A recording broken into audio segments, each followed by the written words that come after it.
types of jobs. Here's the pay ranges, a minimum, a midpoint, and a maximum pay grade for this type of job. It should be made available to everybody applying for any job, so they'll know exactly where they fit with the starting point of that job, where their experience might be a factor, and where their time in that job might be a factor. I think that's used around the world, in fact, in a lot of pay practices. And I'm curious if that was something that you guys considered in putting together this legislation, rather than this system of people somehow talking to each other about their pay, hoping they get it right, and then creating this kind of distrust among the employees, among themselves, and the employer. Was that considered in this legislation? Mr. Chairman, the reason that was not used in this legislation is because this bill assumes that the male employee and the female employee are similarly situated as to experience, as to education, as to a number of factors. And what the evidence has shown is that despite our good intentions, both yours and mine in that area, we still have pay disparities. And so what I would suggest to you is that that approach doesn't necessarily work. What we want to do is have people who are similarly situated be paid the same for the same type of work. And in the absence of that, there should be a cause of action for the same. I understand what you're doing. I just think that it's very hard for two people to understand the things that have gone into the hiring decisions and into their experience, and time and grade, and qualifications they bring to the job to be able to have that kind of conversation. I would think that the employer is best suited to put that information out publicly to everybody who would know applying for a job or in a job, what will be the pay. But thank you. Thank you, Mr. Chairman. Senator McEachin, looking at the area where the trouble damages are awarded and the award of reasonable attorney's fees, you cite that the prevailing party would be entitled to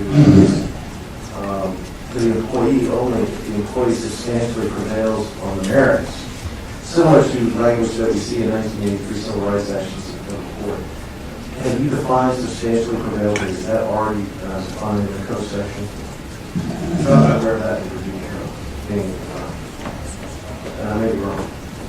Mr. Chairman, members of the committee, Senator Stanley, I would suggest that is defined in Virginia case law, and I don't think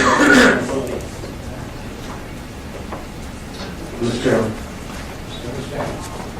And just to follow up this is not a friend. You would agree with me that this section right here in lines 40, 45, 46, and 47 is not a prevailing party, but rather only awards attorney's fees and costs if the prevailing party, substantially prevailing party, is the employee. Is that correct? That's correct, Mr. Chairman. And Senator Stanley, as you are aware, they claim they have multiple counts.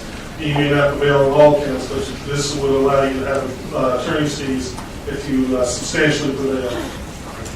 Mr. Chairman, final question. And you would agree then too, it is not a prevailing party, it is a one-sided award of attorney fees, which would be only to the employee, but if the employee were to lose, the employer would not be entitled to be compensated for any fees or costs that are included in that law. That is correct, Mr. Chairman. That is the way, when we see these provisions, I will confess we don't see these provisions often in American jurisprudence, but when we see them, this is how we see them. We don't really see the other versions, sometimes known as the English rule. Thank you.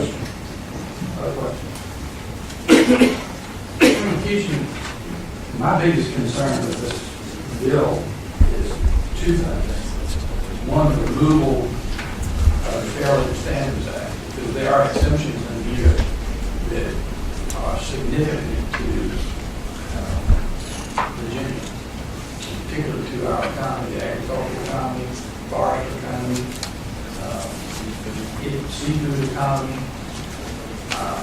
I think you could have a bill that would probably be just fine if you didn't remove that Fair Labor Standards Act exemption. You take in executive, administrative, and professional capacity employees, like there can be no judgment at the corporate level, have nothing to do with sex, just what their job description is. Well, Mr. Chairman, as some legislator who's wiser than I am once said, that once the bill is offered, it becomes the product of the legislature. So if the committee wants to change this bill, amend this bill, so be it. Well, like I said, the other thing is the trouble damage. We're talking about something that we're trying to equal pay, and yet you're advocating to make it an unequal claim if you would for the penalty involved in not having equal pay, which seems counterintuitive to me. Well, to the extent that it's counterintuitive, I would say to the chairman that it's already in there with it being double damages. But again, in an effort to find common ground, if it's the will of the committee to have this be double damages, then so be it. Mr. Chair. I'll move the amendment to second it back to double damages. All right, there's a motion to amend the bill to remove the treble damages. You give us an idea what that looks like, Frank? Mr. Chairman, on line 45 of the bill, after to the extent of, to unstrike the bold 2 and remove the italicized 3. There's a motion and a second. Any discussions among the bid?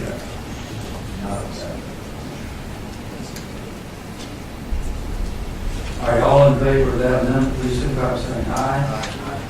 Opposed? All right, that amendment is adopted. Are there any other? Mr. Chairman. Senator Wars. Mr. Chairman, Senator McEachin, on paragraph C, that's lines 27 through 30, just would like to try to understand this a little bit better. So are we saying there, Mr. Chairman, Senator McEachin, that if these employees get into this discussion, by the way, I'm coming at this saying that same job, when they were hired, male, female, should make no difference as to what their pay are, assuming everything else is equal.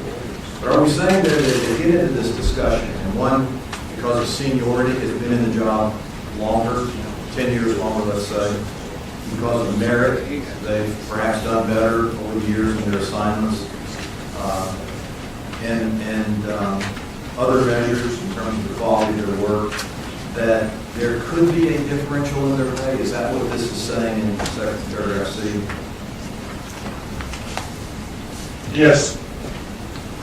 So we all know, Mr. Chairman, and I'm coming at this from somebody who's been blessed to have thousands and thousands of employees. And so when these individuals get into this conversation, it's been my experience, somebody's going to come out of the conversation upset.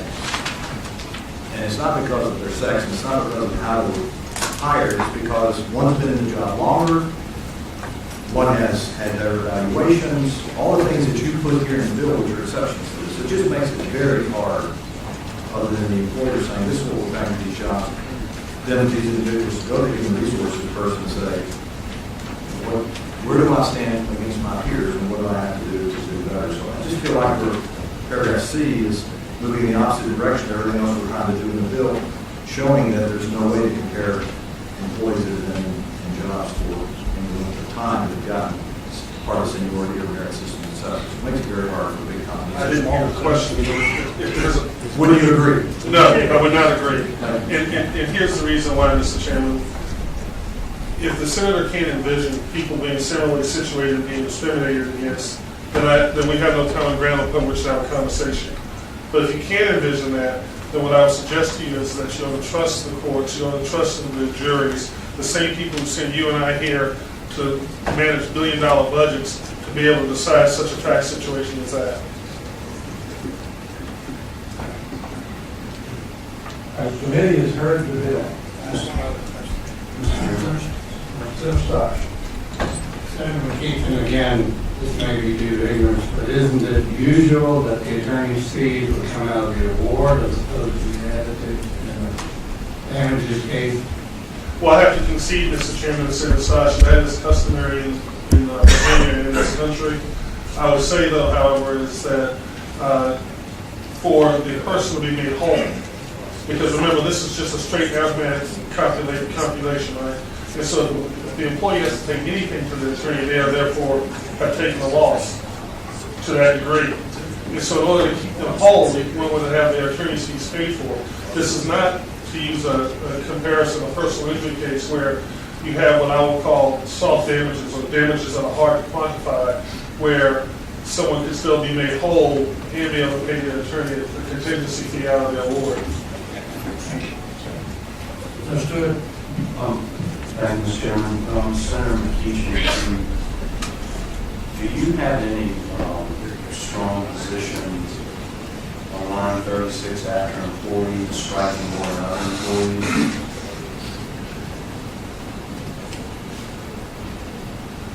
Yes. I think that begins to move the bill, frankly. Because if information can't be shared without retaliation, then I think there's a problem. Further questions? Members of the committee, the bill is before us. Is there a motion? I'll report as amended. Second. It's been moved and seconded. The bill be reported as amended. Call the roll. Senator Colgan. He votes aye. Senator Sasslaw. Senator Norman. Senator Norman votes no. Senator Stosh. Senator Wagner. Senator Newman. Senator Obenchain. Senator Stewart. Senator McWaters. Senator Stanley. I'm taking. No.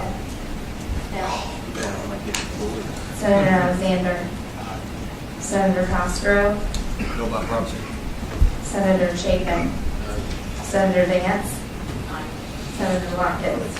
No. Oh, listen, then I'll. Thank you, Mr. Chairman, members of the committee.